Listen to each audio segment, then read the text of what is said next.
Hey there, it's Jo here for my 9-week update. Skipped my 8-week update, I'll talk about that, but wanted to give the 9 weeks. It's 9 weeks tomorrow.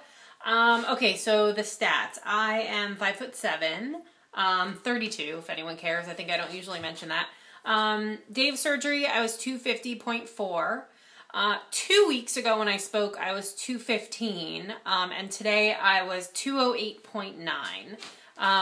Just if you're interested, last week I was 211.8. So actually 2 weeks of pretty good weight loss. Still have kind of yet to hit like a real stall. Around like weeks 5 to 6 or so, it was like a little bit slow, but I am 41.5 pounds down overall in 9 weeks. So that's super exciting. I hit 40 pounds even like late, maybe middle of last week. And interestingly, last week, I got 3 or 4 comments from people at work about actually asking had I lost weight, or commenting that I looked like I had lost weight, all by men, strangely. Well, I guess not strangely since everyone I work with is a man, but, that's not really true. I do work with women, but most closely with the guys. And so, like one of them went so far as to say like, what are you doing? And how much weight have you lost? And so, slightly awkward. Like I just said that I was doing like a low calorie, really keeping track of what I ate.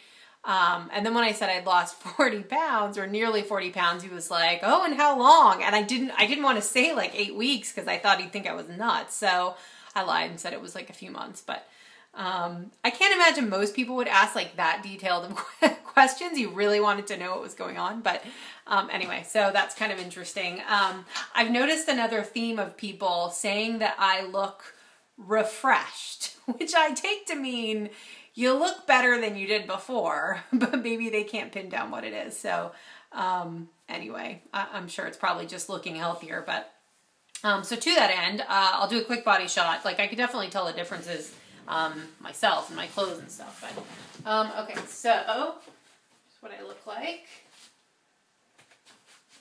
Back, my pants are a little baggy, but and like as far as stomach scars, you got that guy, 2, 3, 4, 5. So that's what's going on there. Okay, so what I'm eating.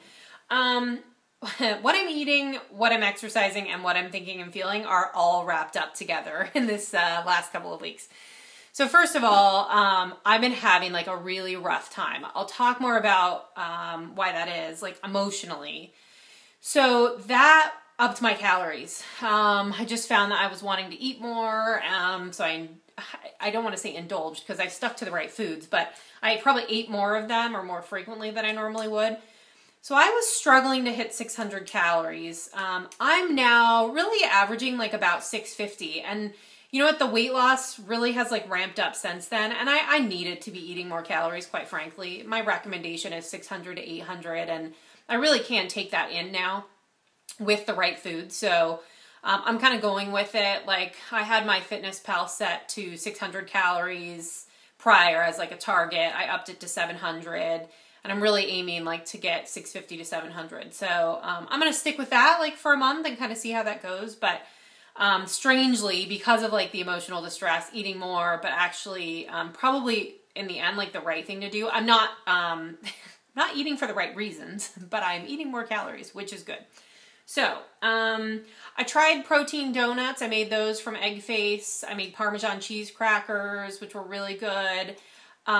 Both of those links to the recipes are on my blog at gastricsleeveforme.blogspot.com. I also put together and updated on my blog the page for the solid food stage. So like at 9 weeks out, I definitely have like my core go-to staple foods. And I listed them out on there. There's only like 12 or 13. And frankly, those like I can make endless meals with that stuff. So I live on the East Coast now. I'm from San Diego, so I'm like a huge Mexican food fan. So you'll see a theme of that in there. It's like taco pizza, enchiladas, refried bean cupcakes, the whole thing. So you'll see that on the blog if you're curious, like what like are my go-to foods and some of the recipes I make with them. So check it out. Okay, so exercising. Still liking the swimming, the yoga, the walking. That's like my standard stuff. The emotional stuff, I haven't wanted to be as active. So I've only worked out like a couple times the last week. I worked out a few times the week before that. I'm letting myself off the hook a little bit. I'm just feeling like if I can get in a few times a week, I'm going to be pleased with that for right now. All right, so all this like emotional shit that I have going on. So a few things, like I think a lot of this is stemming from like an event that I had recently, but I'm sure there's just emotional stuff happening like because of the surgery and stuff. But I'd talked before about this guy that I had in my life that I'd become very close to. It was really like a best friend. I mean, you know, we talked or texted or whatever, or emailed every day or every couple days, and we had sort of had this period where we were more than friends but weren't really dating and sort of undefined, and I really fell for him and had talked to him about it, and we had in the last 2 weeks 2 very long conversations, a couple hours, just about like how I was feeling and how he was feeling. And long story short, like in the end, you know, he also has feelings but doesn't want to move forward, doesn't want to commit, that kind of stuff. And so I gave that a lot of thought. And so like one, just the conversations were emotionally draining. And while I'm in touch with what I'm feeling, like I don't typically express it with someone else other than him. We just we're close like that. And so I found it really exhausting. And after sort of a conversation with my therapist and giving it a lot of thought, I actually chose to end the friendship. I won't go into all the details of why, but in the end, I was just concerned about the potential harm of having these feelings, like strong feelings for someone that wasn't ready to like make that move. And holy moly, like, you know, ending that, I can feel myself getting emotional even just talking about it, but ending that friendship was really hard for me. And so I just found myself a little bit lost. And strangely, like the one person I think that I was really talking to about what was going on with me was the person that I was letting go. So that having like that big emotional thing for me of feeling like I was losing this friend, and pick your scenario, right? I mean, everyone has like emotional stuff going on. That like really has tested me the last couple of weeks in terms of food. And so very interesting, because I, you know, had this happen. I'd broken out of this friendship, which was quite hard. And I'd gone on a work trip, like the day after. And what a freaking disaster. Like, it's this work, this company that I work for has like a university. It's basically like a hotel. So it's tons of food everywhere, like everything you could possibly want, accessible all the time, 24 hours. And man, it was really hard for me. Like I just had food on the brain. And I posted about it on my blog. Like I actually was there 24 hours. I couldn't take it. I changed my flight and came home. It was just so much. Like I was feeling so obsessive about food and just wanting it.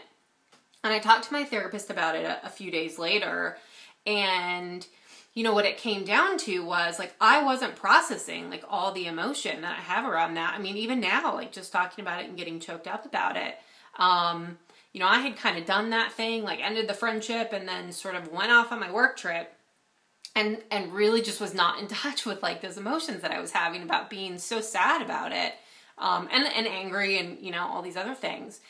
And so, she really just cautioned me that when I have those kinds of emotions for whatever reason, like I have to find ways to get in touch with them, because it's just so obvious that I use food as like a way to just stuff that stuff down, like stuff it down so I don't have to think about it, which is weird because I'm not uncomfortable sitting with it. I'm not uncomfortable being upset, but it's so habitual for me to stuff that, and that goes like way back into my childhood, and is really a product of having like much younger siblings and a mother with mental illness, and really having to like step up and take care of the family really young, and not really feeling like I had an opportunity to just like be mad or sad or whatever. And so even then would use food, 11 or 12 to cope with that because I didn't know what else to do. So, tough, because it's just so overwhelming and strong to want to use food whenever especially something like that, which was really emotional for me. So what am I trying to do about it? I'm trying to sit with it, as she says. And so, the other night I just came home and, journaled about it. Sometimes for me, listening to like music that I find kind of sad or meaningful helps me like tap into it a little bit. I had like a couple really good cries about it, which I just think like is so much more healthy than stuffing it with, crackers and cheese. So, a tough couple weeks. And, that loss I think will certainly stick with me for a while and will be something I'll have to work on for a while. But you know what? Par for the course. Like, this is the reason I had the surgery, and this is the stuff that is just highlighting for me why it was important for me to have the surgery and to have a therapist, and to be just trying to be aware of like what's going on with me. So, bummed out, but I'm okay and I'll be okay. And just having these experiences reminds me of that. So anyway, weight loss part, like that stuff's happening. I'm eating, my calories, my protein, my water, all that stuff. But for me, this is an emotional journey, not a physical one by any stretch. And I suspect the same for a lot of people. So, good luck. I hope everyone's doing well. And I will attempt to post a 10-week update here in another week. Thanks so much. Bye.